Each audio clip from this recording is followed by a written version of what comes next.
All right. Video number 2. Video number 2, at least that I'm filming. It might not be video number 2 when it goes out. I don't know.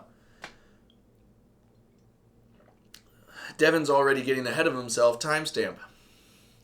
Hey guys, I'm Devon, your friendly neighborhood board gamer. This is Devon Talks Tabletop, the YouTube channel where the games are made up. What I say doesn't matter. Let's jump into this. Akropolis, a game that is published by Gigamic and distributed by Hachette. I gotta be honest, I was not prepared for this game. And what I mean by that is all I'd seen of Akropolis. I hadn't really heard much. I knew that it was popular. I knew that people were lining up to buy it at Gen Con. But to be honest, all I knew about Akropolis was its cover, which I don't love. I don't love its cover.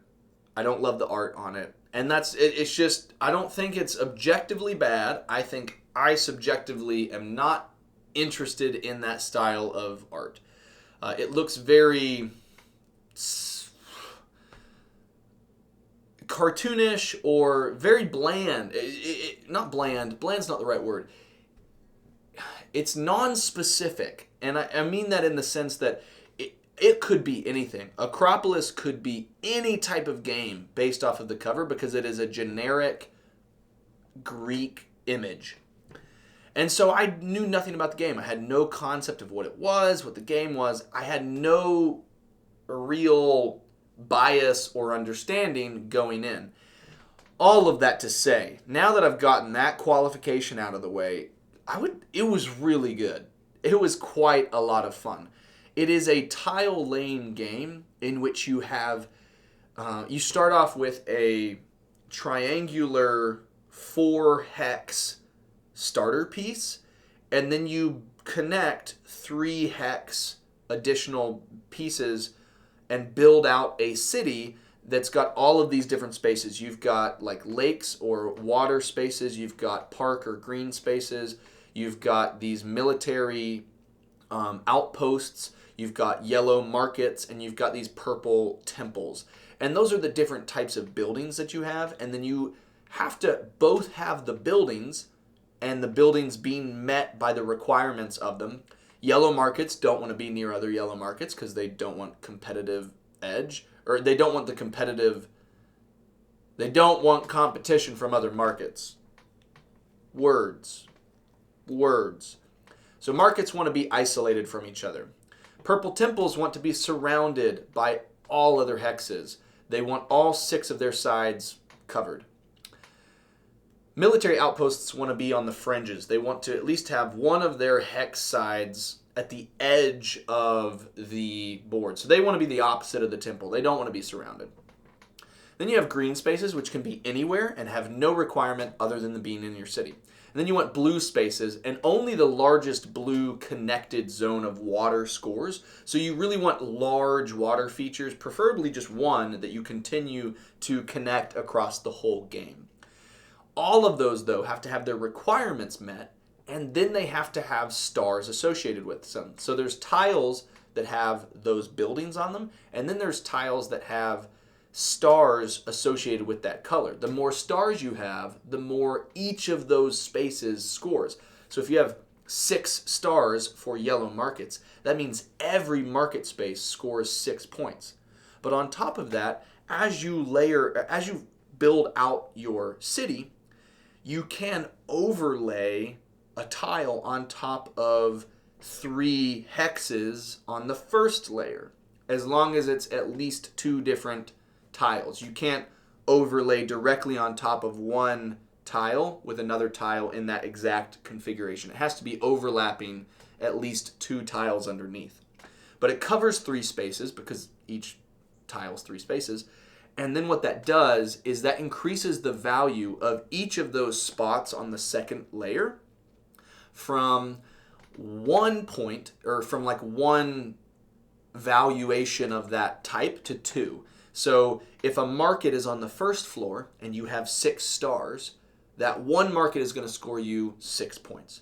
But if you have a market on the second floor, and as long as it's also still isolated, that singular market with 6 stars would be worth 2 times 6. So that singular market would be worth 12.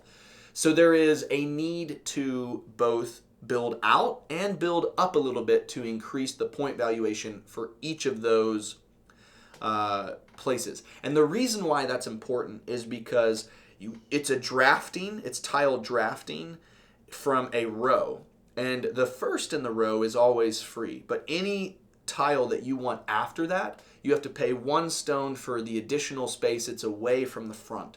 So with 5 tiles out, if you want the 5th tile, you have to pay 4 stone. The only way to get those stone is to overlay quarries, which are non-point scoring sections in your city, overlay quarries with tiles. So that is another reason to incentivize second layer building. Not only does it make the particular types of buildings more valuable, it allows you to overlay quarries and get more stone. Because if you don't have stone, you're resigned to only taking the front tile all the time. And that's not advantageous if you're trying to draft something that's valuable for your city and maybe that's also valuable for another player's city. So you need to manage 2 things. You need to manage the spatial arrangement of your city, and you also need to manage the accumulation and the overlay of quarries and using that stone to draft the best tiles that match you and that interfere or mess up what the other players are trying to do. All of that to say, it was really clever. It plays incredibly fast. I mean, it plays in like 20 to 30 minutes. It depends on how quickly players make decisions, but if you make decisions relatively fast, if you're not prone to an insane amount of analysis paralysis or, decision anxiety, if you're not prone to that, you can play through a game pretty quickly. And you can even play a mega game where no matter what the player count is, you include all the tiles, because there are tiles that are cordoned off for player counts. If you're playing with 3 people, you get rid of the 4-player tiles. If you're playing with 2 people, you get rid of the 3 and the 4-player tiles. But you can custom that if you want and make an even bigger game to score even more points and keep playing. But yeah, I went from not invested and not interested because I didn't know anything about the game and the cover didn't engage me at all, to thoroughly impressed by how much I enjoyed it. I didn't even play with the variants. I just played the base game, and I had a lot of fun. I think that the variants would give you that extra scoring potential because the variant scoring is additional restrictions and rules that you have to abide by for placement and scoring on the different types of buildings.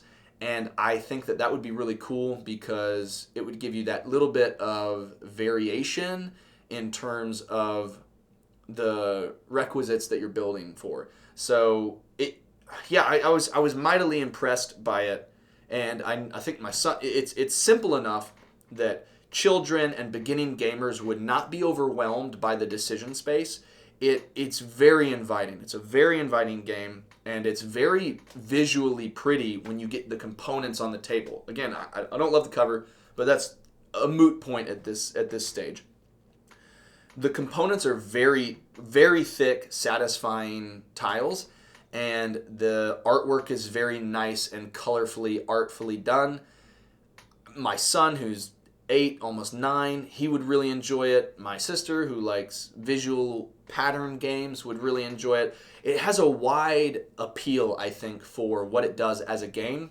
And I think there's enough decision space to satisfy very hobbyist gamers who maybe want a little bit more strategy or thinkiness to their experience. Go ahead and just start off right at the bat with the variant scoring. It gives you a lot more decisions that you have to account for. But yeah, I was thoroughly impressed with Akropolis. I had a good time with it. I really want to play it again. I want to track it down and get it myself. But it was a good time. I'd like to introduce it to quite a few people that I play games with, and I really enjoyed getting to play it with Daniel and Allison from Play the Game. And yeah, Akropolis, really, really good first 2 games. I'm excited to check out the variants. I think the variant scoring is where the longevity of the game will come into play. Because it plays so fast, you could play through, this game like 30 times in the span of a week. And that's not an exaggeration. That would, play 5 times over the course of an hour and a half, and you could do that every day and just burn through it and really enjoy yourself. But I think if you're wanting to come back to it, I think that the variants can give a good mix of what you're going after. And also, I'm curious how it would play at different player counts. I played it at 3 players, and I really enjoyed that. I think at 2, it's much more. There's probably a little bit more hate drafting in 2 players. Though I say hate drafting, I think that can be a polarizing term. But what I really mean is you're choosing something not only for any advantage it might give you, but for the disadvantage it provides your opponent. And I think that would be more pronounced or more targeted at 2 players because there's only one person across from you.